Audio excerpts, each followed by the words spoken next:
Okay, David Atkins. I'm back. I'm coming out of Behold a Pale Horse, William Cooper. Silent Weapons for Quiet Wars, and I feel like this is important. Everybody needs to know this book. It was highly sought after book. Matter of fact, on the top of page 81, he was a naval intelligence officer, and he came across these documents telling how the elites had this documents on how they were going to create silent weapons for quiet wars and run America and then eventually move all this stuff to different countries. And I'm coming from Isaiah 40:31 today, and it says, "Those who call upon me, but those who hope in the Lord will renew their strength. They will soar on wings like eagles. They will run and not grow weary. They will walk and not be faint."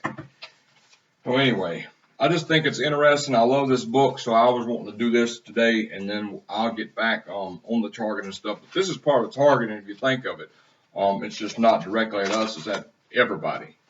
Diversion, the primary strategy. Experience has proven the simplest method of securing a silent weapon, gaining control of the public, is to keep the public undisciplined and ignorant of basic systems and principles on one hand, while keeping them confused, disorganized, and distracted with matters of no real importance on the other hand.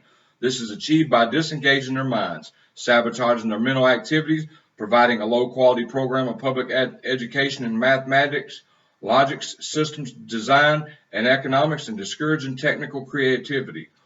Engaging their emotions, increasing their self-indulgence and their indulgence in emotional and physical activities by unrelenting emotional affrontations and attacks, mental and emotional rape by way of constant barrage of sex, violence, and wars in the media, especially TV and newspapers. B, giving them what they desire and excess junk food for thought and depriving them of what they really need. 3, rewriting history and law and subjecting the public to the deviant creation, thus being able to shift their thinking from personal needs to highly fabricated outside priorities.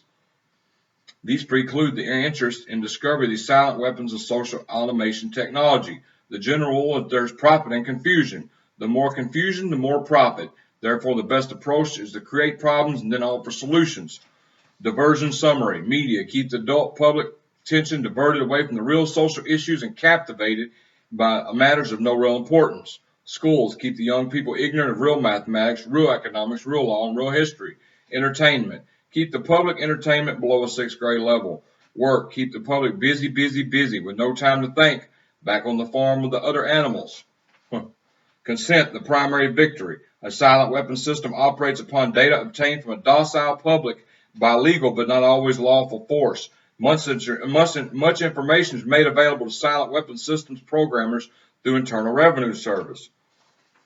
This information consists of enforced delivery of well-organized data contained in federal and state tax forms collected, assembled, and submitted by slave labor provided by taxpayers and employers.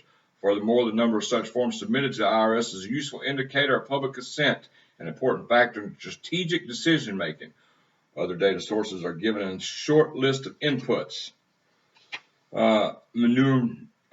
Consent coefficients, numerical feedback indicating victory status. When the government is able to collect tax and seize private property without just compensation, it is an indication the public is ripe for surrender. Ripe for surrender is consenting to enslavement and legal encroachment. A good and easily quantified indicator of harvest time is the number of public citizens who pay income tax despite obvious lack of reciprocal or honest service from the government. Application, the next step in the process of designing economics, discovering the energy sources. And I think I'm going to skip that one too. Well, no, I'm going to go ahead and do it. I did a 25-minute video before this and it was boring, so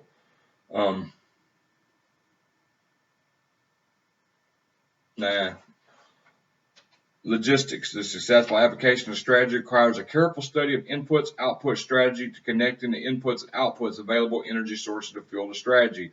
The study is called logistics. That's what they're talking about, studying spending habits, all that. This means a given system analyzed, broken down into subsystems, and in turn are analyzed by the process. One arrives at the individual. This is where the process of synthesis properly begins at the time of birth of an individual.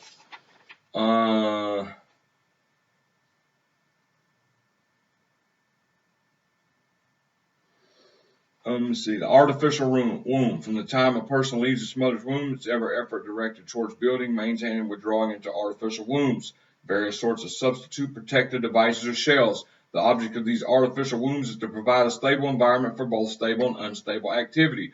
to provide a shelter for the evolutionary process of growth and maturity, survival, to provide security for freedom, and to provide defensive protection for offensive activity.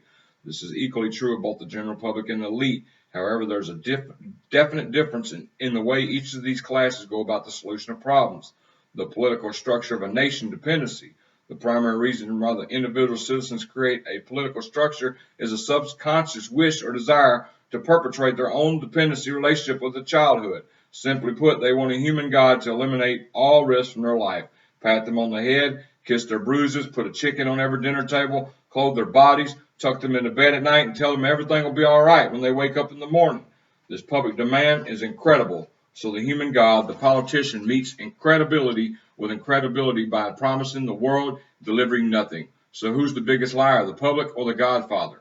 This public behavior is surrender born of fear, laziness, and expectancy. It's the basis of welfare state as a strategic weapon useful against a disgusting public. This is elites talking here. This ain't me. This was found on an IBM copier in 1986. It was actually come out in 1979, and it was found by a Navy intelligence officer, and it came from the Navy supposedly. It was leaked. I'm not saying the Navy had it. The Navy had it, but I'm not saying they printed it, but the elites had it, supposedly. William Cooper released this stuff in his book called Behold a Pale Horse. I love the book. It sheds light on a lot of stuff. Action offense. Most people want to be able to subdue or kill other human beings which disturb their daily lives, but they don't want to have to cope with moral and religious issues such as overact on their part might raise. Therefore, they assign the dirty work to others, including their own children, as to keep blood off their own hands. They rave about humane treatment of animals and sit down to a delicious hamburger from a whitewashed slaughterhouse down the street out of sight. But even more hypocritical, they pay taxes to finance a professional association of hitmen collectively called politicians and then complain about corruption in government. Responsibility. Again, most people want to be free to do things, but they're afraid to fail. Fear of failure is manifest in irresponsibility, and especially in delegating those personal responsibilities to others where success is uncertain, carries possible creditable liabilities which the person is not prepared to accept. They want authority. Root word, author. But they will not accept responsibility or liability, so they hire politicians to face reality for them. The people hire the politicians so they can obtain security without managing it, obtain actions without thinking upon it, inflict theft, injury, and death upon others without having to contemplate either life or death, avoid responsibility for their own intentions, obtain the benefits of reality and science without exerting themselves in discipline or facing or learning either of these things. They give the politicians the power to create and manage a war machine, to provide for the survival of the nation's womb, to prevent encroachment of anything upon the nation or the / womb. He's talking about destroy the enemy who threatens the nation / womb. He's talking about politicians and us people being like in an artificial room, destroy those citizens in their own country who do not conform for the sake of stability of the nation or / the womb. Politicians hold many quasi-military jobs, lowest being police, which are soldiers, the attorneys, and the CPAs, the next who are spies and saboteurs, license, and the judge who shout the orders and run the closed union military shop for whatever market will bear. The generals are industrialists, the presidential level of commander-in-chief shared by the international bankers. The people know that they have created this farce and finance it with their own taxes or consent, but they would rather knuckle under than be the hypocrite. Thus, the nation becomes divided into two very distinct parts: a docile subnation, a great silent majority, and a political subnation. The political subnation remains attached to the docile subnation, tolerates it, and leaches its substance until it grows strong enough to detach itself and then devour its parents. System analysis. In order to make meaningful computerized economic designs about war, the primary economic flywheel, it is necessary to assign concrete logistical values to each element of the war structure, personnel and material like. This process begins with clear and candid description of the subterms of such a structure. And then listen to this. Listen what this manual says. It says, the problem with stabilizing the economic system, there's too much demand on account of too much greed, too much population. This creates excessive economic inductance, which can only be balanced with economic capitance. True resources or values or goods. The social welfare program is nothing more than an open-ended credit balance system, which creates a false capital industry to give non-productive people a roof over their head and food in their stomachs. I'm not saying people that get welfare are non-productive. This is what I'm reading. I'm waiting on disability. I get food stamps. I will be productive if I could, but I'm disabled. This can be useful, however, because the recipients become state property in return for the gift, a standing tune for an army elite, for he who pays the piper picks a tune. So what it's saying is the social welfare program is nothing more than an open-ended credit which creates a false capital to give non-productive people a roof over their heads and food in their stomach. This can be useful, however, because the recipients become state property in return for the gift, a standing army for the elite, for he who pays the piper picks the tune. Those who get hooked on the economic drug must go to the elite for a fix. And this method of introducing large amounts of stabilizing capitalism is by borrowing on the future credit of the world. This is the fourth law of motion, onset, and consists of performing the action and leaving the system before the reflected reaction returns to the point of action, a delayed reaction. The means of surviving the reaction is by changing the system before the reaction can return. By this means, politicians becomes popular in their own time and the public pays for it later. In fact, the measure of such a politician is the delay time. The same thing is achieved by government printing money beyond the limit of gross national product.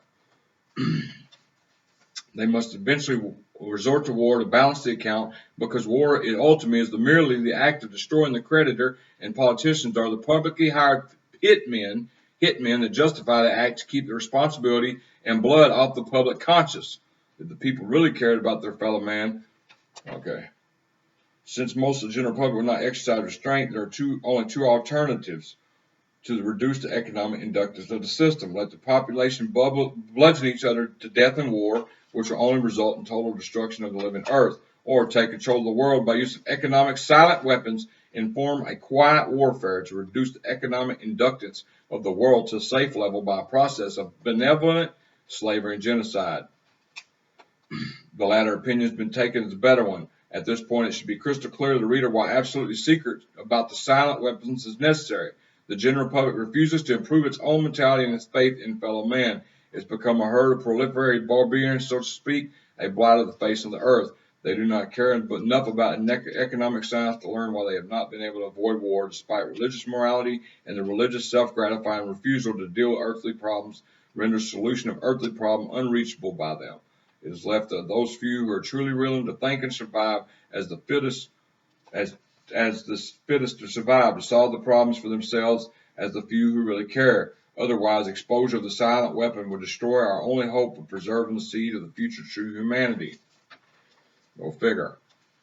And then it says right here, it says, in order to achieve a total predictable economy, low-class elements of society must be brought under total control, must be housebroken, trained, assigned a yoke, long-term social duties from an early age before they have an opportunity to question the propriety of the matter. In order to achieve conformity, the lower class family unit must be disintegrated by a process of increasing preoccupation of the parents' establishment. The quality of education given to the lower class must be a poor sort, so that moral ignorance isolating an inferior class from the superior class is and remains incomprehensible to the inferior class. With such initial handicap, even bright lower class individuals have little, if any, hope of extricating themselves from their assigned lot in life. This form of slavery is essential in maintaining some measure of social order, peace, tranquility in ruling upper class. So you see what I'm saying? All this stuff was a document found. It wasn't him talking. It wasn't me talking. This is their idea. This is what they look at. I'm going to read this one more time. The quality education given the lower class must be of the poor sort, so the mode of ignorance isolating the inferior class from the superior class and remains incomprehensible to the inferior class. With such initial handicap, even bright lower class individuals have little, if any, hope of extricating themselves from their assigned lot in life. This form of slavery is essential to maintaining some measure of the social order, peace, and tranquility for the ruling upper class. Yeah, so I just thought I would read that. I'm gonna get back on the targeted stuff tomorrow. And you may not have found that interesting. I've always liked this book. It's really deep, and I think you can find it pretty much free anywhere, or listen to it free anywhere too. There's a lot more better chapters. It's kind of outdated because it was wrote in the 90s, and William Cooper actually said in 1981, this was deep information back then. And no, he said on page 81, the top of page 81, after he writes this book, they would probably kill him, this and this and this. Well, 2 weeks after he wrote the book, what happened was they showed up at his house, the police, to arrest him for IRS fraud, and then they said he pulled a gun on him and they had to kill him, which, that's famous cover-up stuff going on. Well, I don't believe that he done that at all. I think he talked about on top of page 81, because back then now the information, is available. You ain't gonna get killed for this information. You might get killed for talking about targeting too much and all that, which, if you're a high priority target, or depending on what your targeting is. But what I'm saying is, he died 2 weeks later, and if you go to the top of page, it's either 80 or 81 in that book. I read it 4 times. He said that's going to happen. It was going to happen, and it happened. Anyway, God bless y'all. I promise I'll be back on targeted stuff tomorrow. And if you don't like this thing, I'm sorry. I like it. Maybe I'm weird, but tomorrow I will get back on the top of the targeted individuals. Anyway, God bless y'all.